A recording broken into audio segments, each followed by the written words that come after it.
Oh my gosh. Guys, the Remarried Empress is back. Okay, so hi guys, welcome to my channel. My name is CKTCHAOTIC. Today I will be reading The Remarried Empress, Season 3, Episode 123.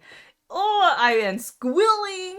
Alright guys, let's go ahead and get started. But before we do, I have to let you guys know I do have to blur 50% of this episode. So if you guys want to read it like uncensored, it is available on patreon.com/cktchaotic. But if you guys just want to read along with me, it is available on webtoons.com.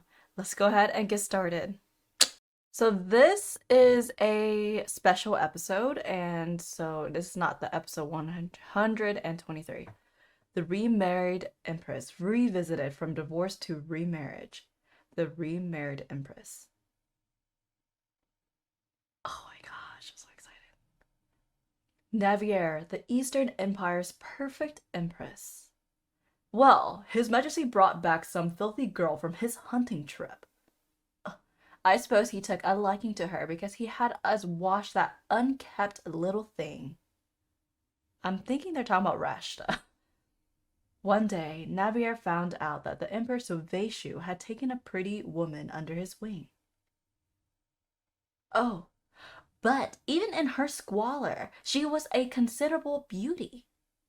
Her beauty was second only to the Duchess of Tuania, who was known to be the most beautiful of all the duchesses. Navier had expected that she, as the Empress, would have to contend with a mistress one day. But she found herself feeling empty inside when it actually happened, and on top of that, since we have the same husband, can I call you Big Sister from now on? That chair is mine. Ugh. And that handkerchief you were lying on is also mine. She became frustrated and hurt whenever Rashta was involved. Your Majesty! Navier just bottled up her feelings every time something happened, because she was the Empress. What got her through these hard times? Oh, was a large, beautiful bird. Man, you guys know it's different because the art from the beginning, which are these, versus the art now is a little bit different, but still beautiful. And the secret playful messages she exchanged with its owner. Laura, give me a pen and paper, will you? Oh, it seems you haven't. I forgot what it says. Your name shall be Queen. Navier affectionately named the bird Queen. However, Queen was the shirtless pic. Henry Alex Laszlo, the next in line to the throne of the Western Kingdom. I was hoping that you might show me around, my queen. In truth, Henry was captivated by Navier. Don't fret, Your Majesty. I'll be sure to spread the news of this truth far and wide. Your reputation as the Empress won't be smeared because of the Emperor's blunder. And he tried to be her rock. Thank you for accompanying me. Click. Our baby is here, Your Majesty. As for Rashta, she was elevated from a slave to a royal mistress carrying her lover's child. Despite believing that there were blue skies ahead, she faced a crisis. Her former slave owner. Her former master, Viscount Luteshu, began to blackmail her with the child she had with another lover. Both Navier and Sovieshu discovered her secret. Navier decided not to expose her, while Sovieshu stayed silent about it. The Empress is barren. Navier, I brought some cookies. Oh, they're kids. Those cookies were laced with a drug. It's a drug used mainly to induce an abortion, but it can also render infertile. People infertile. It was important for Sovieshu to sire an heir, which was impossible with Navier. Therefore, in order to protect my child, I'm going to banish your brother. He banished Corsair from the empire for threatening his pregnant mistress. So they're going to divorce. The Empress family will surely object. He wants a divorce? And decided to make her his empress after divorcing Navier. Let me worry about that. You just need to focus on your studies and stay healthy. Navier was shaken by the thought that she was on the verge of losing everything. She had never imagined a life in which she wasn't an empress. After much contemplation, she made a decision. I will become your queen. If she could no longer be the empress of the Eastern Empire, she resolved to become an empress elsewhere. Sovieshu was furious after discovering that Navier was a person Henry had been exchanging secret letters with. Was it lark? Was it fun to work with Prince Henry and make Rashta look like a common liar? It appears that you have been using a messenger bird to relay the letters. That's not going to be possible from now on. I will order someone to shoot down any bird that flies through your window with a bow and arrow. This led to a messenger bird, McKenna, becoming badly injured while flying to Navier.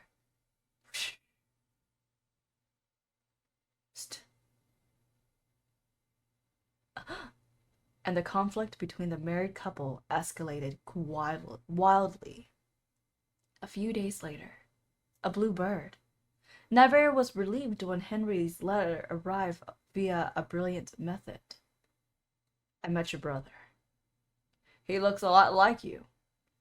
It makes me want to see you. I'd like to know more about how things are developing on your end. We should plan our next steps together. Also, please tell me whether we can take our time putting things in motion or whether we need to proceed quickly. By the way, I met your brother. He looks a lot like you. It makes me want to see you. Can you tell me what your favorite color is and what style of... Let me know and I will your chamber in line with expectations. Henry. He has a knack for making me feel at ease. Then, is McKenna a bird? Or maybe he a bird brain, but he's not a bird. Then he is a member of the bird brain clan. It might be a different messenger bird to the one that I know, but I'd like you to check if it has any injuries such as an arrow wound, for example. I'll be happy to. Navier started uncovering the secrets of the bird brain clan. While that was happening, Navier found out that Sovieshu was going to push for a divorce with the help of the high priest.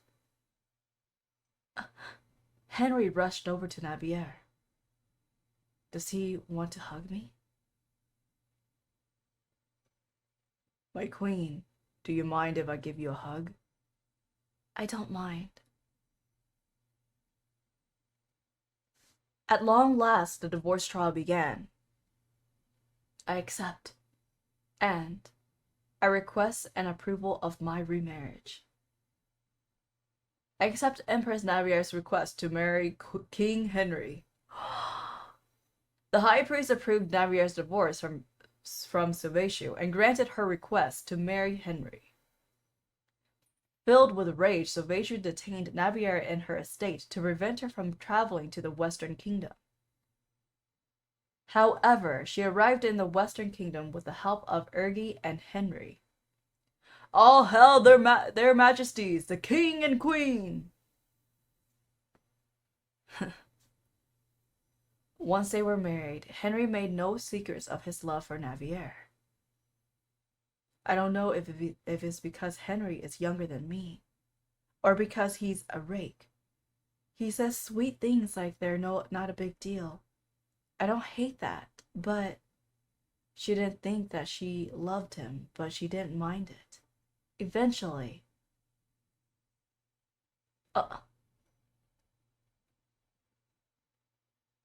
the shirtless scene. She naturally figured out that Henry was the bird named Queen. Navier also met with Krista after arriving in the Western Kingdom.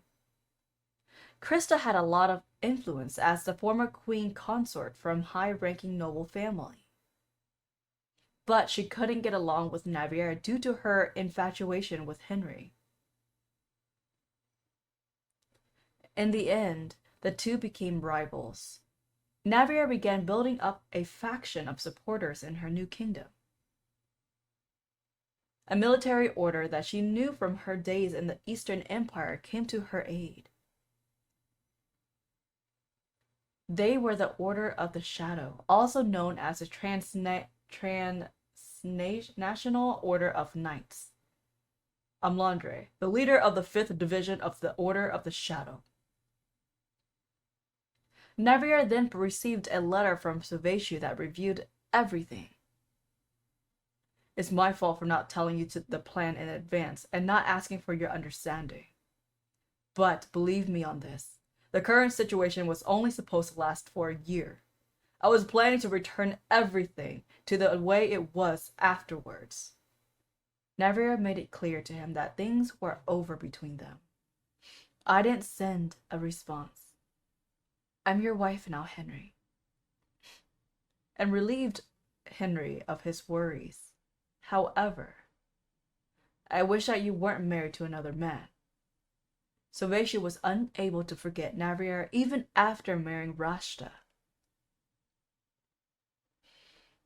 It's so creepy that she tried to mimic everything that was Navier, the looks and everything. In response, Rashta began making moves to establish herself as the new empress. Things have been turbulent for a while, but we have stability now.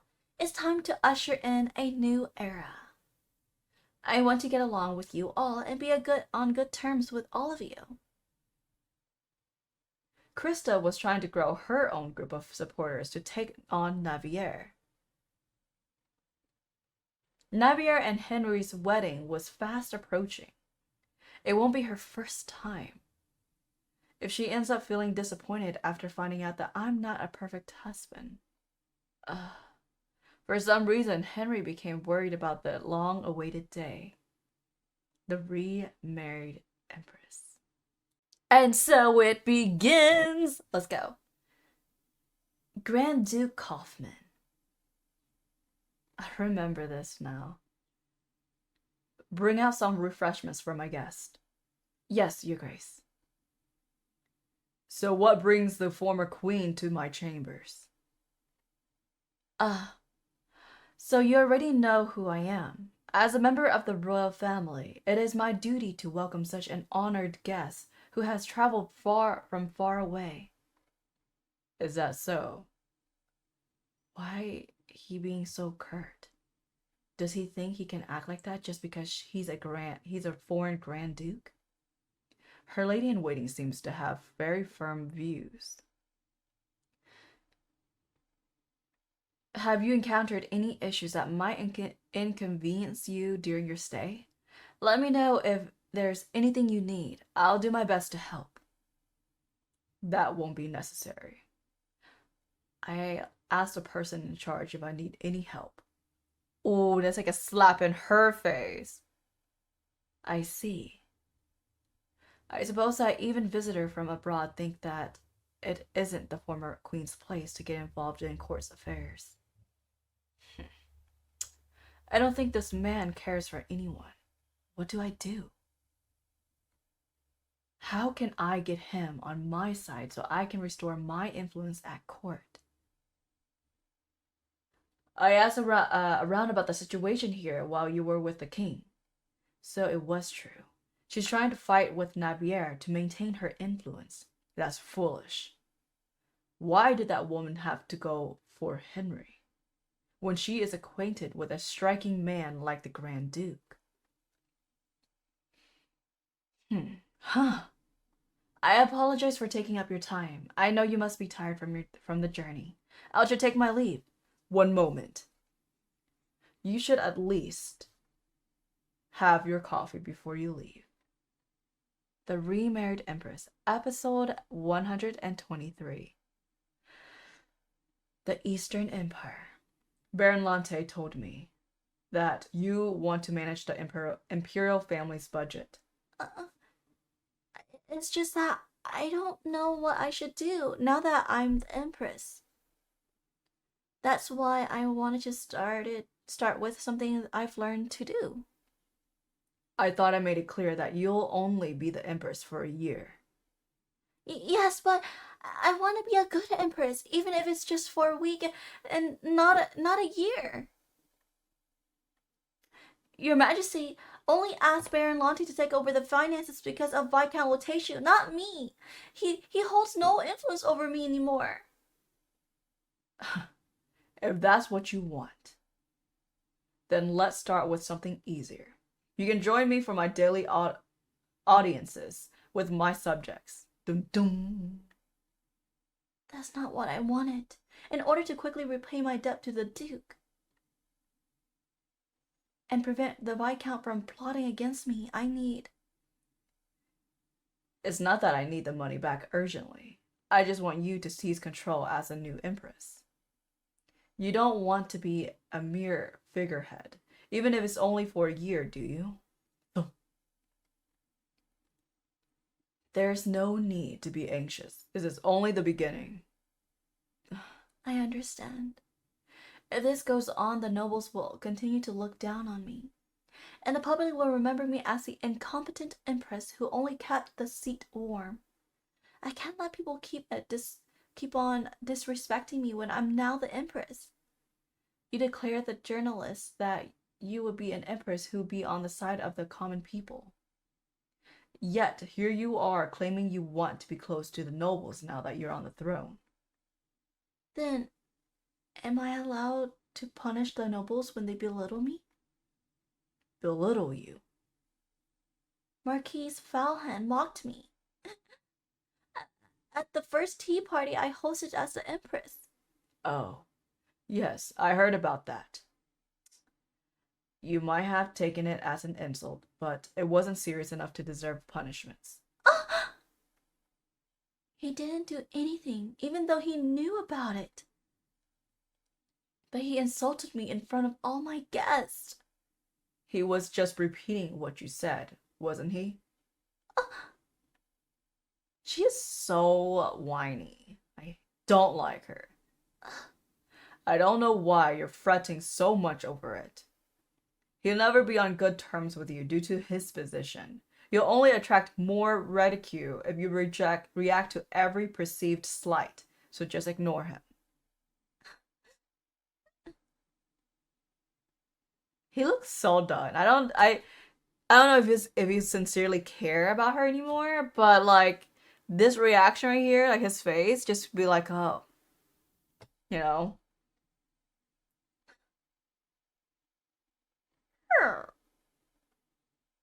You should rest. I'm sure you must be tired. Okay. Will we be attending the Western Kingdom's royal wedding? Why do you ask?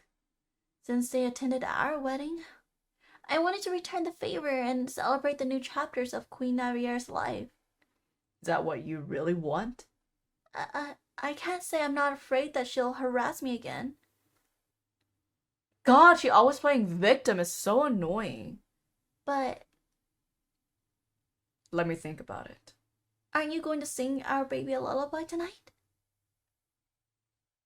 I won't be joining you in bed tonight. It's been a week since the wedding, so I'll need to replace the blankets and pillowcases. New pillows and blankets. I'll probably get new bedding of my own to use in my husband's home when I get married. If I share a bed with someone one day, I hope it's with someone as dashing as His Majesty. But I apologize, Your Majesty. I wasn't looking where I was going. That's fine. Stop. I should take care of this quickly so I can rest. So that's how beautiful you have to be to catch His Majesty's attention. Why are you just standing there? I'll prepare the bed for you, Your Majesty. Fine. I thought he'll try to bolster my reputation once I became an Empress. But nothing has really changed. If this is how things are when it's only been a week. Wait. A week? Uh, your your majesty. The blue feather. Oh, I remember she harmed that bird. Sorry guys, I could not tell who's speaking, either Rashta or the Sovieshu or the maid. But guys, I totally remember now. Remember when I think who was it, Sovieshu gifted Navier a blue bird because he felt really bad for cooking that bird and scaring Navier, and she reacted really bad about it. Like she was like, "How dare you? Like that's not funny." And so she gave the bird away or so. And Rashta looked at the bird and she killed that bird. She unalived that bird, and we didn't know what happened to it, right? So, but then she blamed Navier for spiting her and doing XYZ and harming the bird. And that's why Sobeshi was so mad. I don't know if you guys remember it, but I sort of remember it. But oh my god, Rashta is something else. Like if you guys have been watching and reading the Marry My Husband webtoon, I'm like sitting here like, well, who's worse, Rashta or Sumin? But honestly, right now, Sumin is diabolical, like diabolically evil, way more than Rashta. So far we're trying to keep the like a tally of like who's better at being evil. But anyways, guys, if you guys enjoy my webtoon reaction slash reading style, feel free to subscribe, leave a thumbs up, drop some comments. I will try to read this and upload it the day after. So since it comes out every Sunday, I will try to upload it the following day. Or if I'm not in town where I'm like on vacation or anything, I will upload it like the following weekend, either Saturday or Sunday. It really depends. So, all right, guys, let's go ahead and check out, and I'll catch you guys next time.